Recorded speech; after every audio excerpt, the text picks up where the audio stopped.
Talk to me. I open the page, they talk to me. Come on now, brew walk for me. Urban Gorilla, that sauce on me. How was I pay the cost on me? He the boss man, he got up on that cross for me. He the boss man, he got up on the cross for me. He the boss man, he got up on that cross. Yeah. I open the page, they talk to me. Come on now, brew walk for me. Urban Gorilla, that sauce on me. How was I pay the cost on me? He the boss man, he got up on that cross. All right, first and foremost, I'm gonna say call halal Yahweh, Ba'ashem Yahweh Shai, and we're gonna jump right into it, man.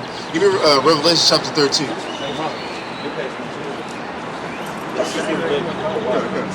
Let's jump right into it. Just start from the top. Give me Daniel 7, verse 5 of where it starts at Greece. Start at Greece.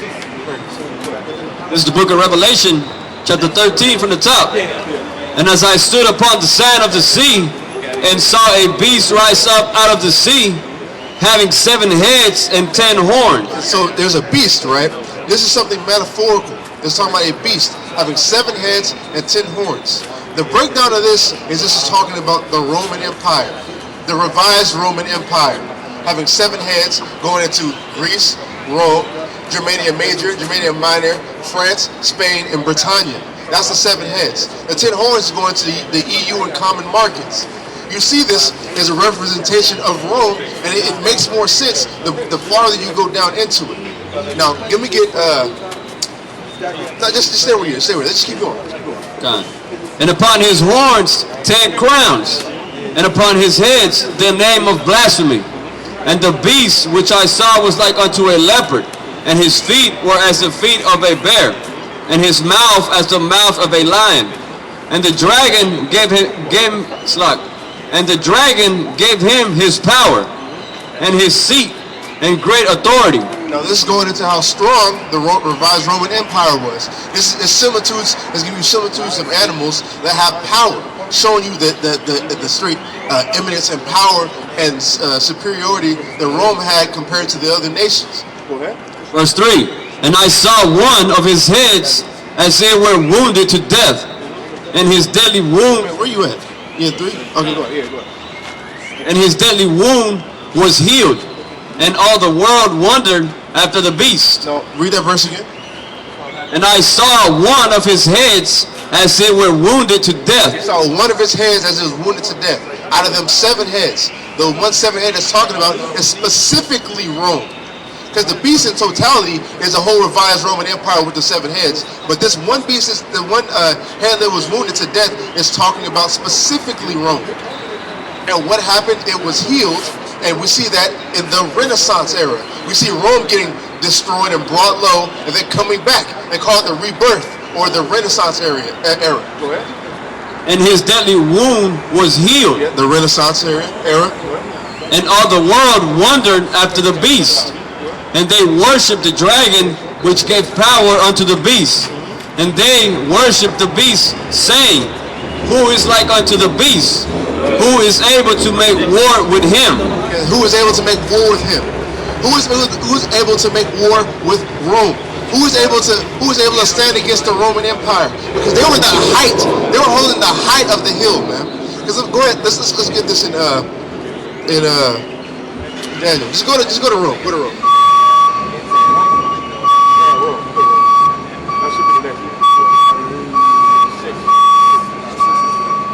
Book of Daniel chapter 7 verse 7. After this I saw in the night vision, and behold, a fourth beast, dreadful and terrible, and strong exceedingly. Strong exceedingly, showing you again the power of Rome. That's why I gave similitudes to these animals who had power. Go ahead. And it had great iron teeth, and devoured and break in pieces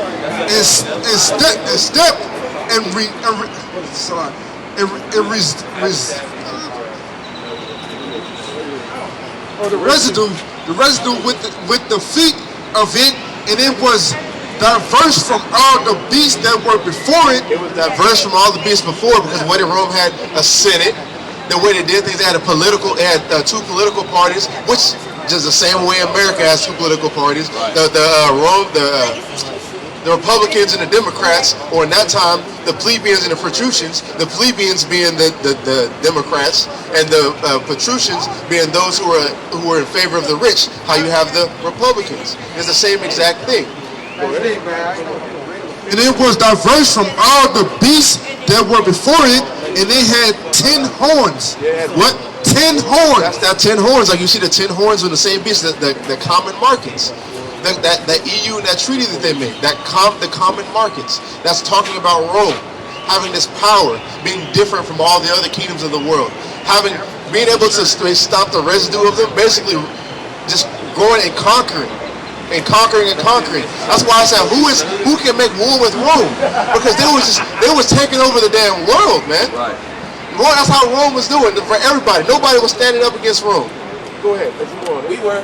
Verse 8, I considered the horns, and behold, there came up among them another little horn, before whom there was 3 of the first horns plucked up by the roots. Okay, now 3 of them plucked up by the roots. Let's stop right there and keep on going. We're gonna come back right to that.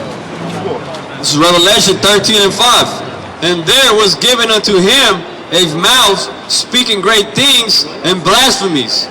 And mouth speaking great things and blasphemies. That goes into what? Their pride. That goes into their doctrines. Going into them thinking they're big bad because they're ruling the whole world. That's what these blasphemies come. These evil lies. Because they don't understand that the Lord rules in the kingdom of men. They don't understand that the Lord gave them that power to rule like this, just so America can come out of that, and the other European nations, just so they can be destroyed. Hold what you got real fast. Give me Romans 9. Romans 9, where it talks about Pharaoh. Because the Lord really raised Rome up just so he could just have a grand finale to show his power. That's the same thing he did when he led us out of Egypt with Pharaoh. He let Pharaoh in Egypt rise to be a world power, and then the Lord X'd them out and destroyed them, like how we have in Passover time, and destroyed them just so Israel can be put on the map. And the same thing is going to happen when Israel comes out of America. That's right. The same exact thing. Because then the gospel is going to be fulfilled. Then we're going to be known as the seed that the Lord blessed. Y'all can go ahead and go. It's like how Egypt was grand finale, and then everybody knew who Israel was. Everybody knew how that they're the people that the Lord blessed. The same thing is going to happen to us when we get brought into our land. That's right. That's when Isaiah 61 is going to be fulfilled. That's when the strangers are going to be on working our fields, and we're going to be known as the priests of the Lord. Right. And then we're going to be known as the seed which the Lord has blessed, because we're the ones to be saved. He's not going to save everybody. You can't read the Gospels and believe that. And when I mean the Gospels, I mean when it was foretold through the prophets. Isaiah, Jeremiah, Nahum, Obadiah. Obadiah is the Gospel. Obadiah 18 is the Gospel, man. But it is because the Edomites have to be destroyed. And that's good news for not only Israel, but for the whole world. Because when Esau is allowed to occupy cities, Esau perverts the doctrines thereof. They pervert all type of morality, themselves, their children, and first and foremost, us. And not even second of all us, first and foremost, the actual way to the Lord. Because when we allow Esau to teach the Bible, this is what we get. We get Caesar Borgia. That's what we get. So we can't allow them to occupy cities that have any type of sovereignty. The gospel. And that's going to be fulfilled when we are saved from this place. Go ahead. Yeah, Pharaoh, go ahead. Let's go back to the point with Pharaoh. The book of Romans chapter 9, verse 17. For the scripture said unto Pharaoh, even for this same purpose have I raised thee up, that I might show my power in thee. So do what? That I might show my power in thee. The Lord showed his power because the Lord is known by what? His judgments. Yahweh was known when he put that darkness on Egypt, when he put the plague of frogs, that water turned to blood, when they killed the firstborn son. That's when Yahweh was known to the Egyptians. That's right. That's when he was known. So in the same way, in the same exact time, we were known, because we are the people who we saved out of that. The darkness that come upon us, it came upon the Egyptians. The plagues that come upon us, it came upon the Egyptians. Our firstborn didn't die because we had the blood over our posts, which is a similitude to Christ. We had the blood over our posts, so our firstborn son could be saved. We were the ones who were saved. Our power, our known and our renown and our glory is going to come when we're saved out of this place. And and for that same reason is why the Edomites, the so-called white man, has to get risen up into power. The revised Roman Empire has to be risen up into power. America has to be that second beast we're going to get later. America has to rise up into power and have the same exact authority as the revised Roman Empire, just so they can be destroyed, so we can get saved at that time. Because it says in Jeremiah that we're not going to be talking about that old Passover when we were brought out of Egypt. We're going to talk about this new Passover, man. When we were brought out of the land of the north. That's America, man. That's what we're going to be talking about, bro. Because when this place is destroyed, the smoke is going to go forever as a constant memorial to this place. Right. That's the place. So when we have children, they're going to wonder, what's that place? Oh, that's when the Lord saved us out of America, and it's a smoldering heap. That's what that smoldering heap is for. So you know that we got saved out of this place. That's when we were. That's when they was cutting our kids out of the wombs. That's when it was oppressing our mothers, raping our women, oppressing the man, doing all these things. And we got saved out of that place. The Lord showed His power. Now, what was that? That's more. And that my name might be declared throughout all the earth. It was declared throughout all the earth. Why? Because that's when Israel was made. That's when Israel was known as the people who were saved, and Yahweh was known through His judgments. That's when He was known. So that's why the revised Roman Empire has to be risen up and have that power and authority so He can destroy them to exalt us once again. Go ahead. This is Revelation 13 and 5. And there was given unto him a mouth speaking great things and blasphemies. And power was given unto him to continue 40 and 2 months. That great master going to his pride yet again. And it's the same thing that happened with Babylon. Wasn't Nebuchadnezzar humbled? It was a proud thing. He was big and bad, and he got humbled. So in the same way, the Edomites are going to get humbled. Don't they even? Isn't it in Psalms? Give me Psalms real fast. Psalms 137. Isn't the Edomites called the daughter of Babylon? And isn't a daughter just like the mother, like it says in Ezekiel?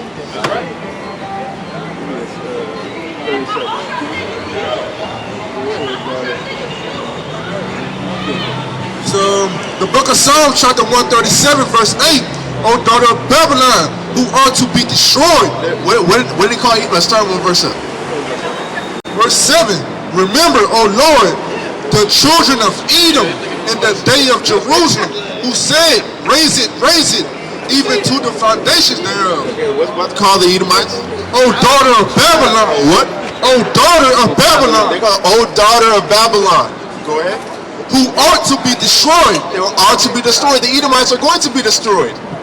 That's why when you read in Daniel chapter 7, you see it talks about Rome in verse 7, and then it talks about that little horn, and right after that little horn, you see, I beheld till the thrones was cast down. We always skip over that because that's talking about a color scripture as well, but it says, I beheld till the thrones was cast down. That's the rulerships. What was that last rulership? That little horn.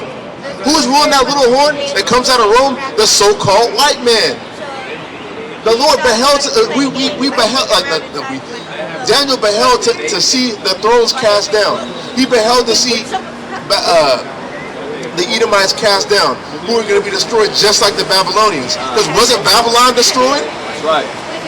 And when you see in Isaiah chapter 13 and 14, you see similitudes to modern day Babylon, which is America, and the old ancient Babylon. Back and forth, but there was prophecies that didn't specifically happen. Like it's supposed to be overthrown like Sodom and Gomorrah was overthrown. That original Babylon was not overthrown like Sodom and Gomorrah. They didn't have that fire rain upon them. But that's going to happen here. That's why you see Babylon, the newer Babylon, in Revelation. Now who's going to be head over that? That little horn, that second beast, the revised Roman Empire coming into America. Who's leading that? The so-called white man. That's right. So it all comes together. The Bible's telling the same story over and over again. Go back into Revelation.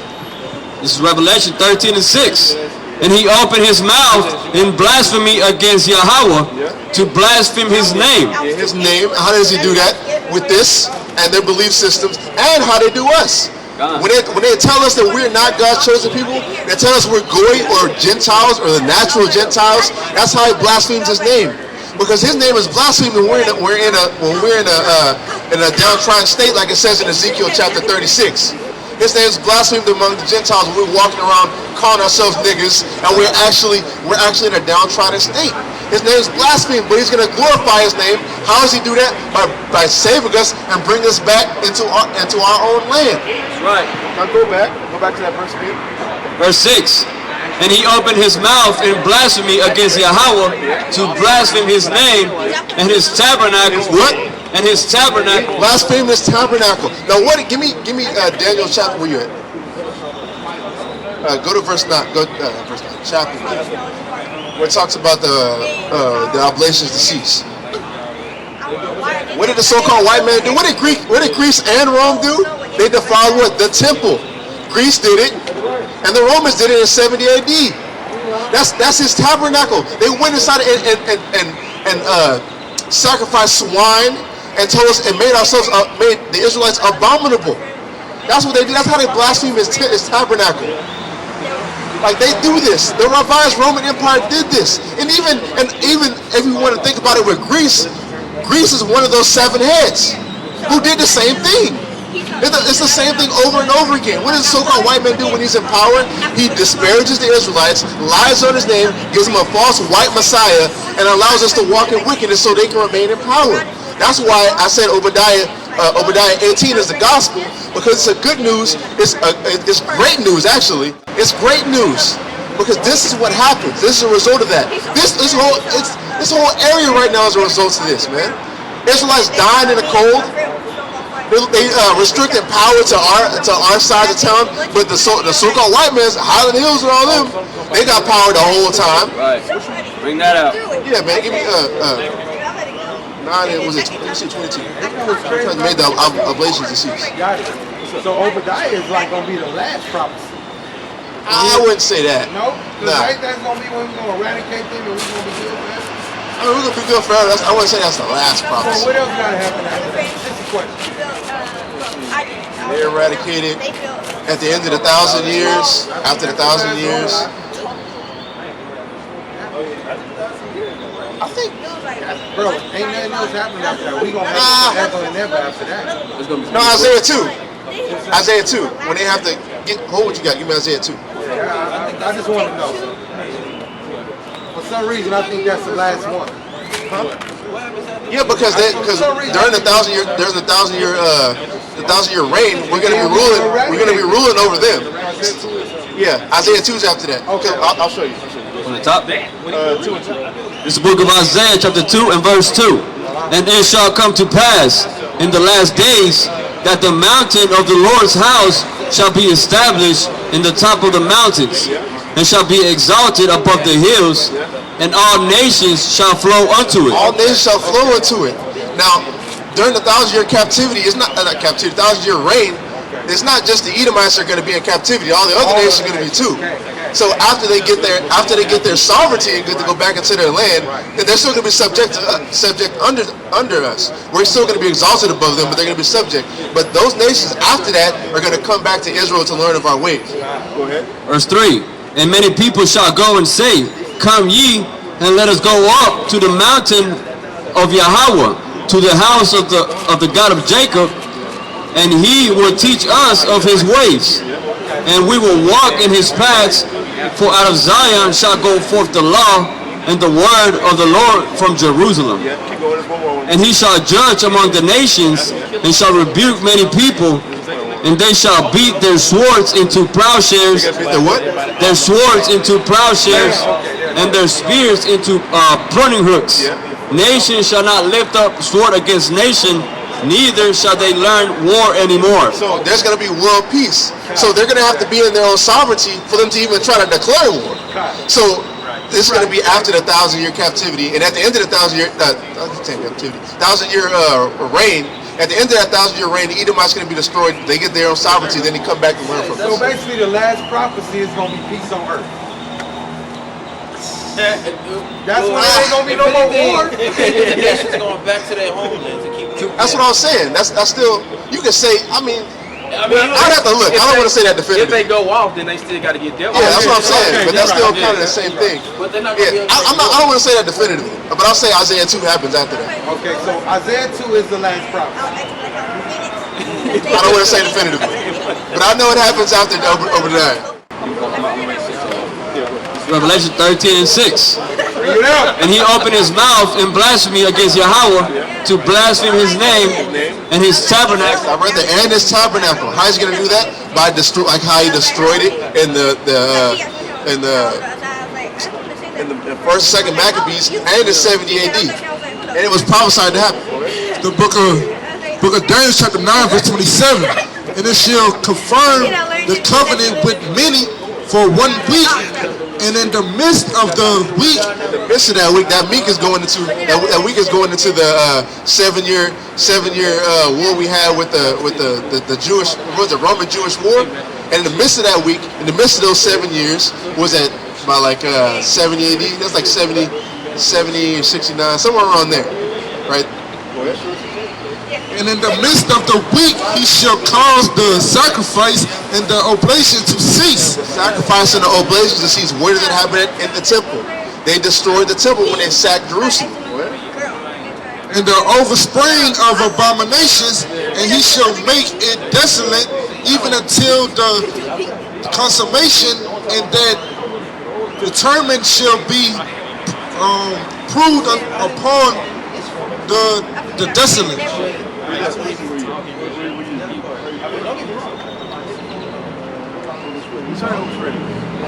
For the overspreading of abominations, he shall make it desolate even until the consummation, and that determined shall be poured upon the desolation.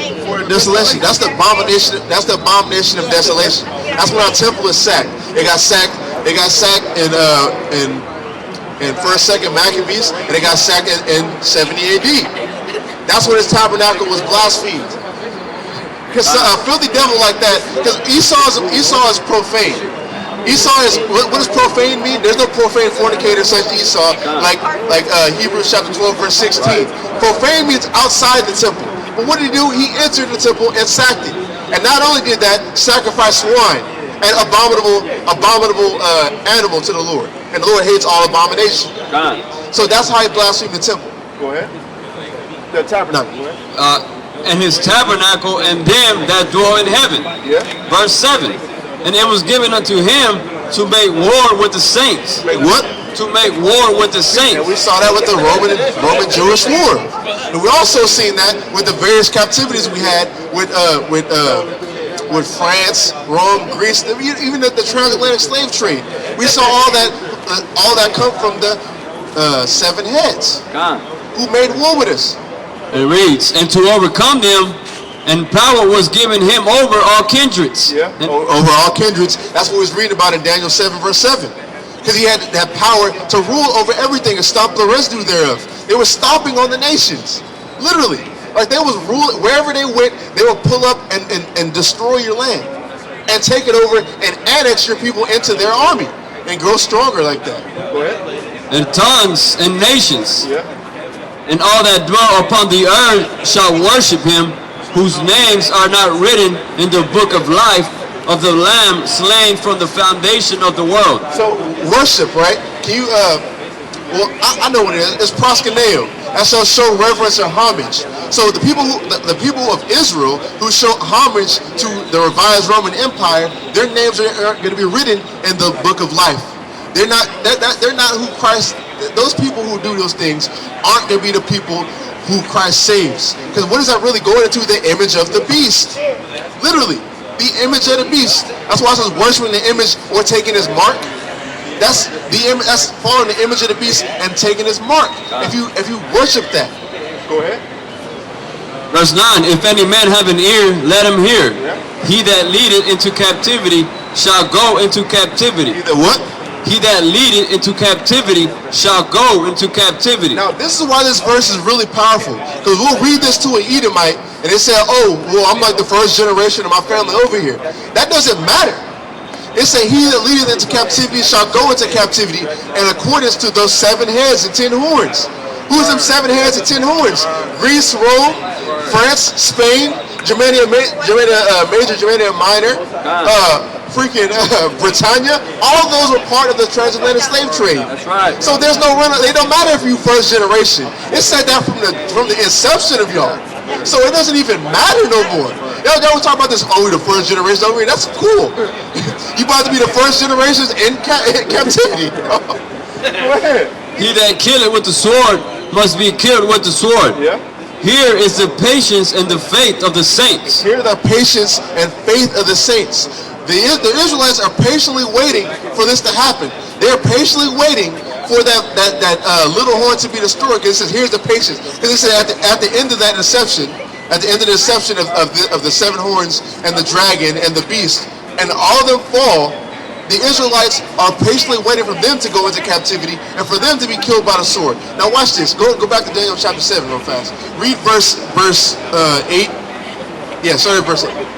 This is the book of Daniel chapter 7 verse 8. I considered the horns, and behold, there came up among them another little horn. Another little horn, right? Which is America. Go ahead. Before whom there were three of the first horns plucked up by the roots. Okay, and three of the 7 plucked up by the roots to make this one little horn. Now we know the little horn is America. Anybody in the crowd, who are the 3 horns that was plucked up so America can exist? France, Spain, and Britain. France, Spain, and Britain. Britain, you know the American Revolution. Spain, what is that?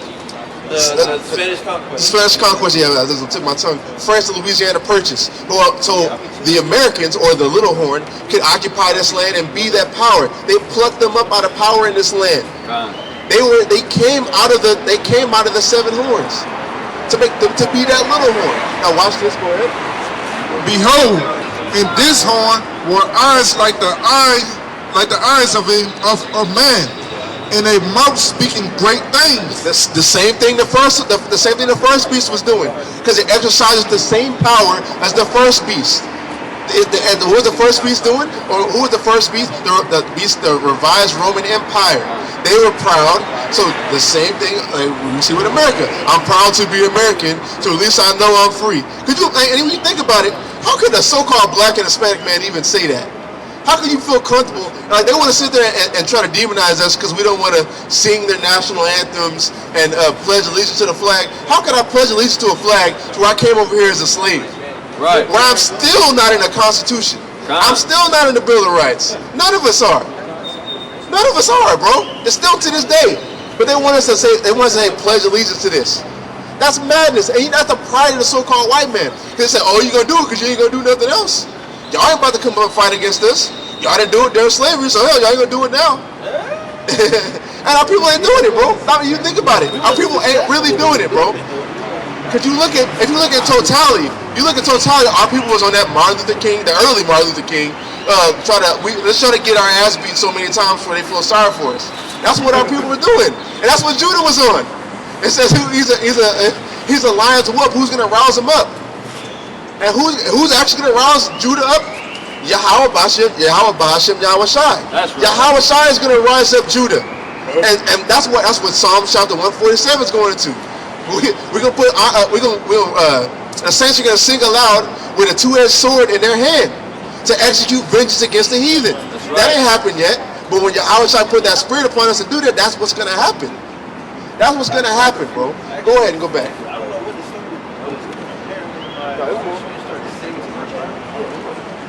I beheld till the thrones were cast down. What? I beheld till the thrones were cast down. He beheld until the throne was cast down. This is Daniel saying this. I beheld until that last throne was cast down. What was that last throne? That little horn. And what happens after that? I beheld till the thrones were cast down, and the Ancient of Days did sit. The Ancient of Days did sit. Who's the Ancient of Days? The Lord. This is the kingdom of the Lord on earth. Read verse 9. I beheld till the thrones were cast down, and the Ancient of Days did sit. Yeah, the Ancient of Days did sit. The thrones cast down, that last throne being what? Being what? The little horn, which is America. Now, He beheld till the throne was cast down. In the Ancient of Days, they said, what is going into God's kingdom? Yahweh's kingdom. And who's going to be ruling Yahweh's kingdom? The Israelites. And what are the Israelites going to be patiently waiting for? For them to go into captivity. We're patiently waiting for the last throne to be cast down. We're patiently waiting for America to fall so we can have power, so we can put them in captivity. That's what that's going into. That's exactly what that's going into. All right, go ahead. This is Revelation 13 and 11. And I beheld another beast coming up out of the earth. What's that? That's that little horn we're talking about. That does what? Go ahead. And he had 2 horns like a lamb, and he spake as a dragon. 2 horns like a lamb, and he spake like a dragon. And we see in Revelation chapter 12, even in chapter 13, the dragon is also a similitude to the revised Roman Empire. He spake just like them. Now, when you look, like I said before, in Rome, in the revised Roman Empire, you had the 2 political parties. You had the plebeians and the patricians. The plebeians for the like a similitude to the Democrats, pleading for the poor, but taking the money and then spending it upon themselves. And you had the patricians, who were the Republicans, who had the interest of the rich. So you see the same exact thing. It's doing the same exact thing Rome does. That's why I say another beast, it exercises the same power as the first one. Because the reason we know it's a political party, because the political party holds the power in America. What are horns similitude in the Bible? Power of governments or nations. That's the political party. Go ahead. Verse 12. And he exercised all the power of the first beast. Does what? And he exercised all the power of the first beast. America does the same exact thing Rome does. We do the Roman numerals. We have the Senate. It's just the same exact thing. They teach us all the Greek mythology. They teach us all the Greek mythology. Rome outsourced the work to the surrounding nations because it was cheaper. Who does that sound like? Made in Mexico, made in China. They wore out they spread out their militaries, which is ultimately their fault. They spread out their militaries to all foreign lands. Same thing America does. They got a base all over the place. They do the same exact thing Rome does. They exercise the same power. Go ahead. I'm gonna read it. And he exercised all the power of the first beast before him, and caused the earth and them which dwell therein to worship the first beast.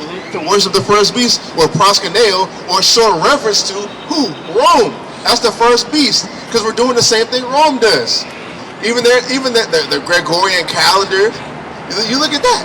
Look at the Gregorian calendar. Look at everything, like Janus, like January, Janus. That's a Greek god. Hell, the weekdays, Monday, moon day. In Spanish, lunes, going into the moon. Moon worship. Sunday, sun worship. Thursday, Thor's day. Friday, Freya. It's the same exact thing Rome was on. You worship the same thing, bro. Go ahead. Whose deadly wound was healed. Yeah. And it was what? Whose deadly wound was healed. Showing you what? That's Rome again. They worshiped that first beast whose deadly wound was healed. Rome through the Renaissance era. Go ahead. Verse 13. And he doeth great wonders, so that he maketh fire come down from heaven on the earth. He does what? Maketh fire come down from heaven on the earth. He make fire come down from heaven on the earth. How did the second beast do that? Which is America? The nuclear missiles. You got Hiroshima and Nagasaki, and that's what ended the war. That's when people were not messing. I said this in the class the other day. That's when people were singing like, you know what? I don't know if they got no more of those, but I'm not trying to figure out if they do. So they must be the big bad guys. We should go ahead and sign this treaty. That's how they deceive the whole world, thinking that the so-called white man is the apex predator of the world. By doing that, by making the fire come down from the heavens onto the earth to destroy Nagasaki and Hiroshima. Go ahead. In the sight of men, and deceive them that dwell on the earth by the means of those miracles which he had power to do in the sight of the beast, saying to them that dwell on the earth, that they should make an image to the beast. Make a what?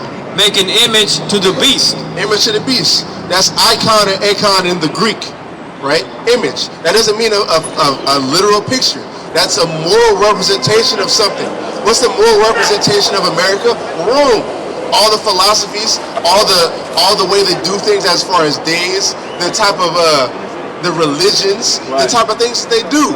that icon, which is really going into what? White supremacy. Because what comes from white supremacy? Their doctrines, their belief systems. I'm proud to be in America. This isn't literally, because people, a lot of people will say this is the image of the beast. This isn't the image of the beast. This is not the image of the beast. Because this was out before America.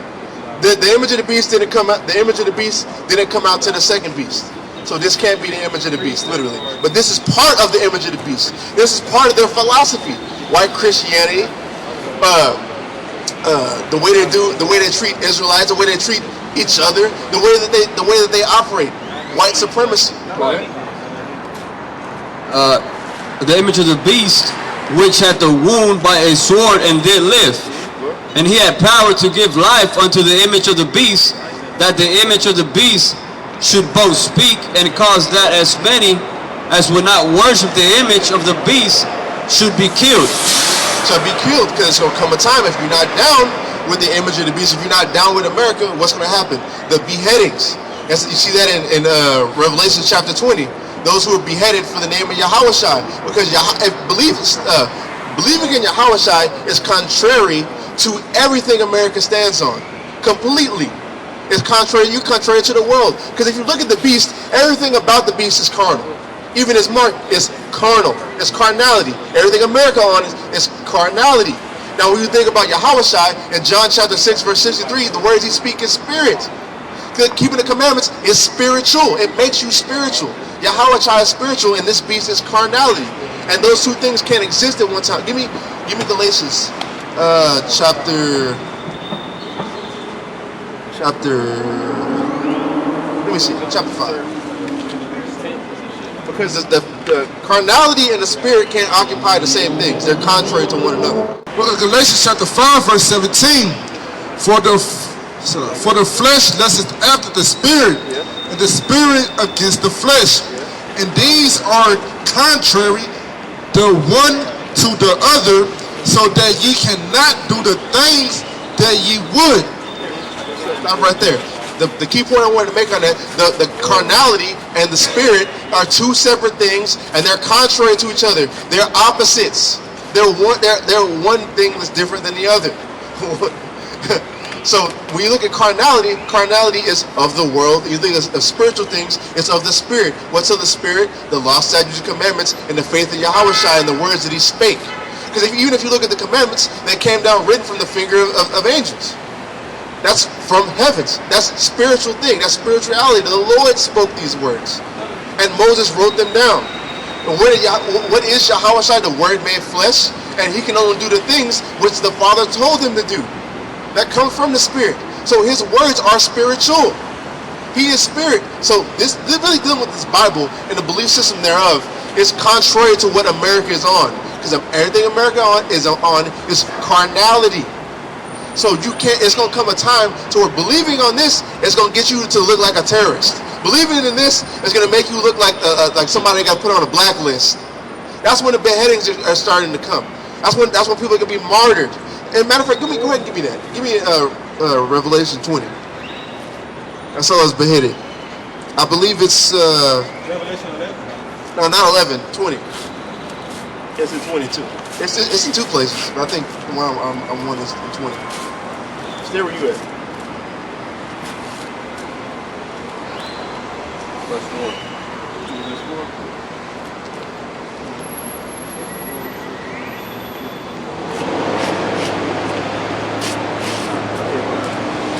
The book of Revelation chapter 20 verse 4. And I saw thrones, and they sat upon them. The judgment was given unto them, and I saw the souls of them that were beheaded for the witness of Yahushua. Beheaded for the witness of Yahushua. What? And for the word of Yahweh. And for the word of Yahweh. So believing in this is going to make you look like a terrorist one day. It's going to get to a point where you're coming up against the image or icon in the Greek of white supremacy by believing in this.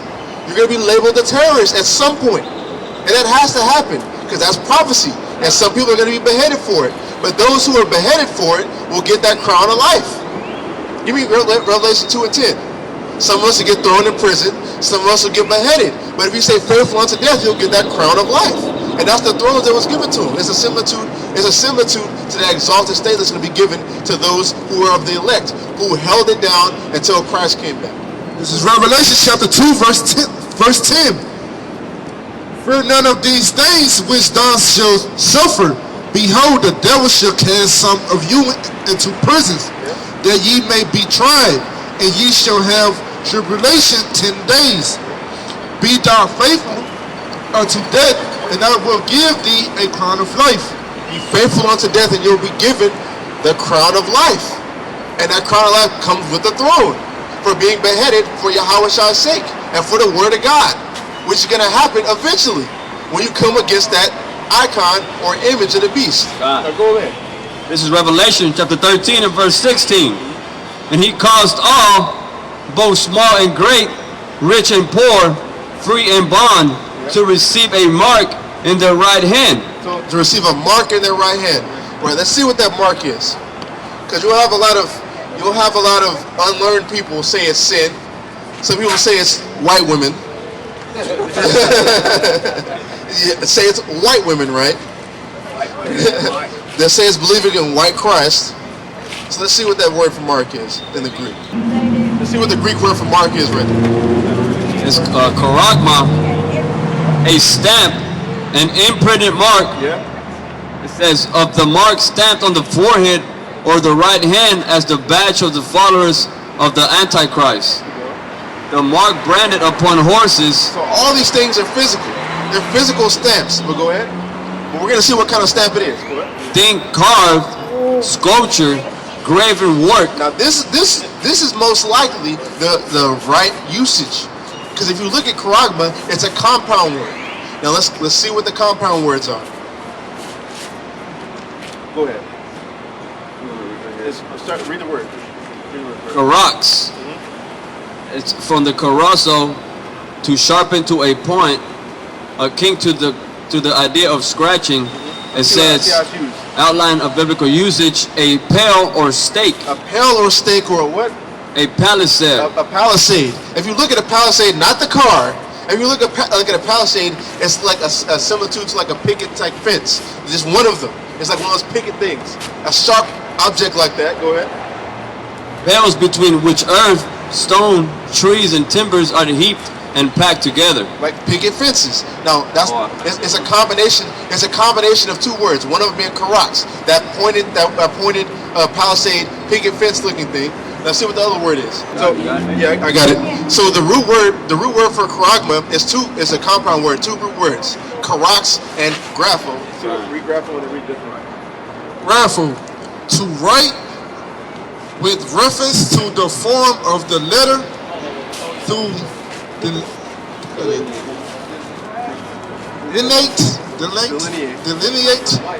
a form, letter of a tablet, parchment, paper, or other material, to write with reference to the contents of the writing, express in written characters, to commit to writing. That's the. Oh no, read that. That part. To commit to writing things not to be forgotten. Write down, record, a record, right? So when you put both of those words together, you get charagma. You get the mark. You get something that goes that sticks you like a palisade or like a syringe. And if you get the other word, grapho, something that has records on it. Now, what does that sound like? That sounds like the RFID chip. Something that gets implanted into you or etched into you that records things. That's the RFID chip. So to say it's sin, to say it's white women, to say it's white Christ is madness, bro. Because that's the equivalent of saying you know more than the Greek scholars who compiled the New Testament through your erroneous precepts. That's what through your erroneous precepts, man. That's what that's going into. It's going into the RFID chip. This second piece, or America, is going to come with this RFID chip, which we already see, which people already have in America. Like they think we're crazy for saying this, like we can't go and see this right now. Like some countries already got it. Yeah, I know. Some people already got it. So that's the mark that's going to be coming. Going to cause everybody to do that. That's and purposely. And honestly, I speak as a man when I say this, and this is my own personal opinion. That's why I think they're trying to tank the economy, so they can get that great reset, like we was talking about on class the other day. Trying to give everybody all this money, huh? Say that again. I think they're trying to tank the economy so they can come with some kind of mysterious currency that's going to be coming for the RFID chip. That's what I believe. I mean, I can see that. I'm not saying I can see it in scripture. I'm not saying I'm giving a breakdown, but that's what it seemed like to me, because like they don't like. I'm covering all angles on this one, man. I'm saying this is my idea, right? Because you see, like America don't like to give Jake nothing, but all these SBA loans, man. Which I got. I'm just saying, man. You give me all the niggas in the hood $10,000. That sound fishy, bro. Yeah. That sound like you trying to tank the economy, man. now here come they already gave 2 stimulus checks to everybody, and now they're gonna come around with $1,400 and then give $1,400 per kid. Damn. Now that sound like something crazy to me, man. That sound like, oh, we ain't no money. We need to bring in something new. That's what I'm saying, bro. That's all you trying to tank the economy. So we're gonna have to be forced to like get this shit if we want to eat. That's what it sounds like. I'm not saying it's gonna happen, but that's what it looks like. Go ahead. This is Revelation 13 and 16. Bring it up. And he caused all, both small and great, rich and poor, free and bond, to receive a mark in their right hand or in their foreheads. Receive the mark in their right hand or in their foreheads. Give me Revelation 14, where it talks about the people who take the mark. You know what I want, right? Or the people who take the mark.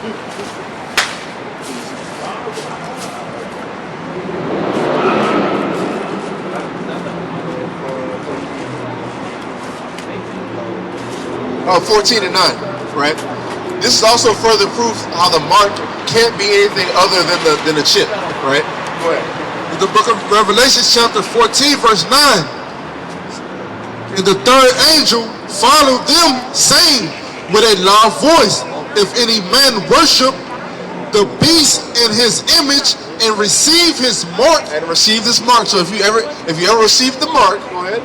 In his forehead or in his hand, the same shall drink of the wine of the wrath of God. What is that? The second death. So it says, if you ever receive this mark, there's no repentance from it.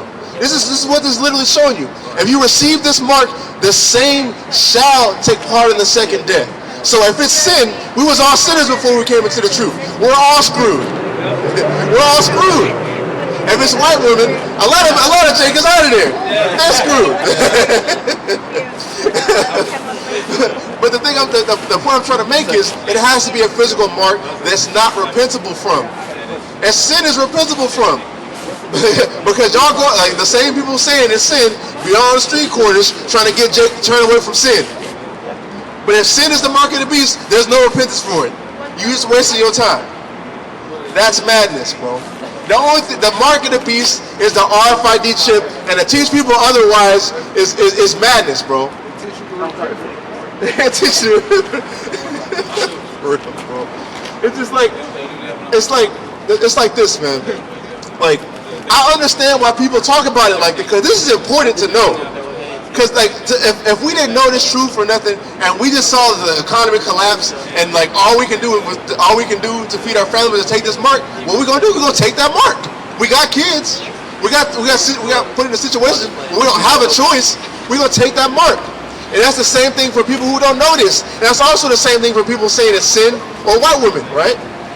They're gonna end up taking that mark. They're gonna end up taking the RFID chip, and there's no repentance from it. That's the thing, bro. That's why it's important to preach this.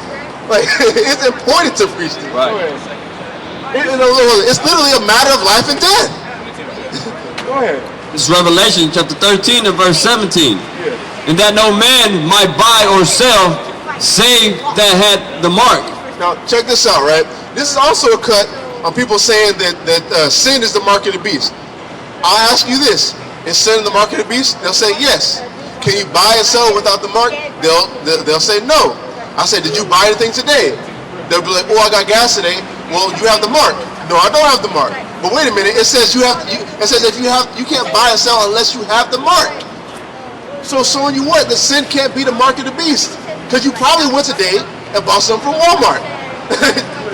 What's up? So wait, you can't repent if you have the mark, right? No. Can you repent from sin? Yes. So how is sin? So That's what I said. That's what I said before, man. That's exactly what I said. But it's this, bro. Like, it says you can't buy or sell without the mark. If the mark is sin, that means the mark of the beast has been out since the law has been out. And the majority of Israel was tripping as soon as the law was given. Man. at the mountain. before the law was given. So we was dead before that then.